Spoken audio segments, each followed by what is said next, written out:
My name is Sabine Salamé. I'm from Beirut, Lebanon, currently based in Barcelona. I make rap or something in between rap and spoken word, and sometimes I sing a little bit. And yeah, I find it I don't know, a bit ironic in the world that we live in, because there are no liquid frontiers, especially for people like me. There's very, very clear, very solid walls that separate my own people from each other. So, yeah, like there's even imaginary frontiers that are not even liquid, that seem very real and disconnect people and places. So yeah, so I think frontiers are, I think they're a European thing. I think Europe invented frontiers and kind of exported that to the world alongside a lot of other horrible things. Thank you very much.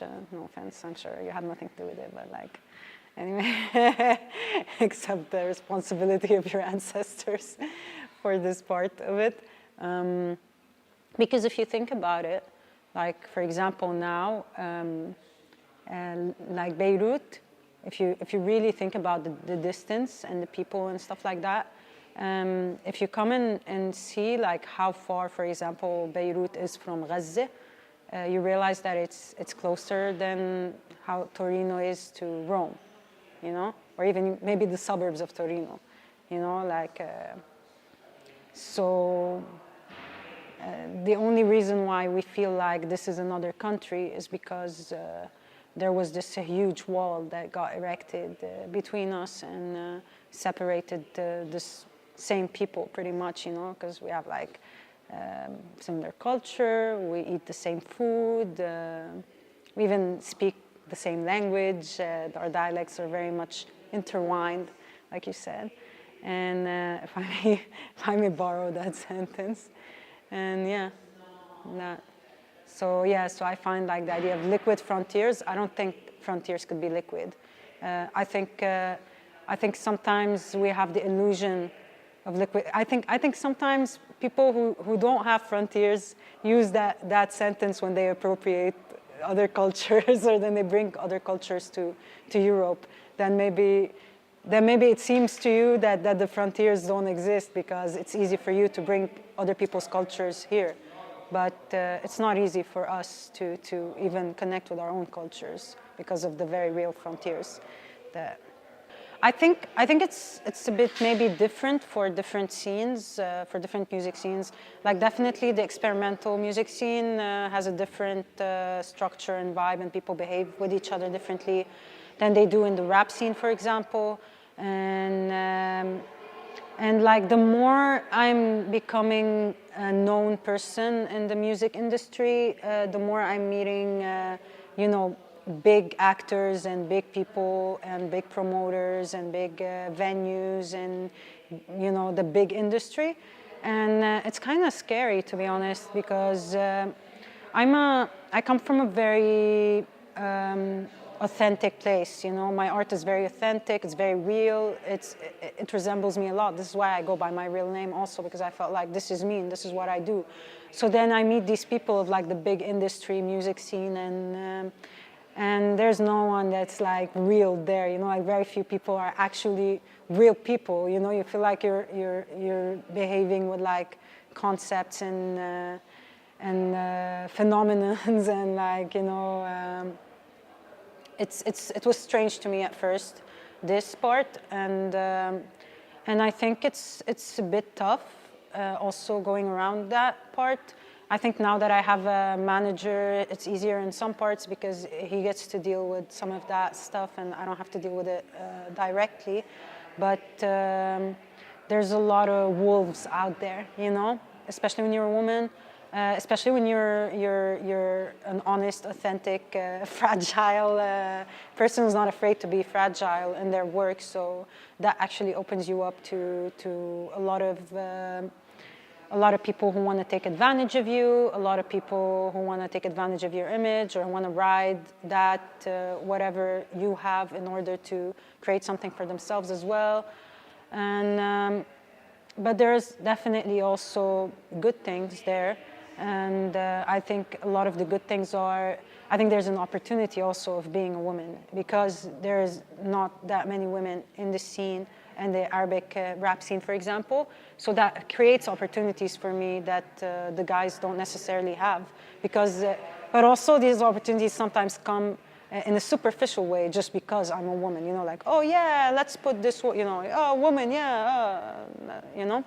So, so it's a back and forth, and you try to take advantage of the things that you can take advantage of, and you try to deal with the hardships that you deal with. But definitely, it's very tough being an artist. It's extremely tough. It's been like these 3 years have been some of the hardest 3 years of my life, and I've had to take a lot of hard decisions. My lifestyle has been insane. Like. I don't even know what's going on. I mean, we were talking about this before of like, I'm traveling so much, I don't even have a life anymore. I feel like I'm a ghost, you know, going through spaces. So it's really hard to find, you know, like really ground yourself when you're doing something like this. You have to really have people you trust around you. You have to build like, you know, a solid structure for yourself somewhere, and yeah. But I love the music part, you know, I love making music, and I love singing, I love going on stage. And I've been saying that a lot for the past 3 years of like, I love the music, I hate everything around it. Yeah, I used to juggle. I can still juggle. I don't do it as much anymore because one of my friends who taught me a lot of things about juggling passed away a couple of years ago, so I haven't been juggling a lot since, because that kind of broke that part of me a bit.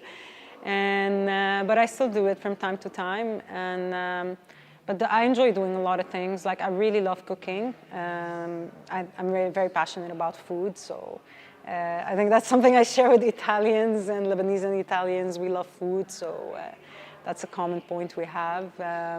I also like to, I'm an activist when I'm not doing music. I work with a lot of collectives.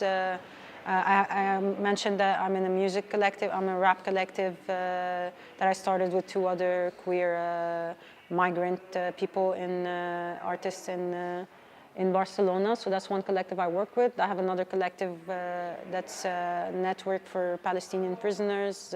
Shout out to Sabine, and that I work with also in Barcelona. And yeah, that takes up a lot of my time, especially now, like everything is going on. I feel like it's important to. It's just that right now, I feel like even making music has kind of lost its taste a bit, you know, like with the genocide and everything. It's really affected me a lot, and it's kind of tough just, you know, living my life normally while all this is happening. So it's not easy, but so it makes a lot of sense to just be doing whatever I can from the place that I am to disrupt this imperial colonial machine in some way. And yeah. I don't know if it always translates into the music abruptly. I don't like to be explicitly political in a sense in my music. In Nahas, we do have a track which is called Ard, which means land, and we do talk about Palestine, and that's like explicitly political in that sense. Like I said before, like the personal is political to me, and like just being a woman, a queer woman who's open and Arab, just that alone, me talking about my life, this alone is political, inevitable, whether I like it or not, it's political. And I don't like this separation that we would do with like, oh, are you political, are you not political? I think everybody's political. Even when you're not political, you are political. You know, even when you say, I don't like politics, that in itself is a political statement. So everything is political. So it's just like a matter of like, okay, so what do you stand for, you know? Wow. Wow, doing psychoanalysis, or is this an interview? Recurring nightmare. I actually haven't been dreaming a lot, and I don't remember my dreams a lot anymore. I did used to have a lot of recurring dream where I'm drowning, and then I found out I had asthma, so I think that was part of that dream. And also after the explosion, I had a lot of waking and sleeping dreams that were like a reliving of that moment. So that's a nightmare that I don't entirely like. I don't know, actually. I think I need to sit and think about that a lot. It's like a very deep question. Wasn't expecting that one.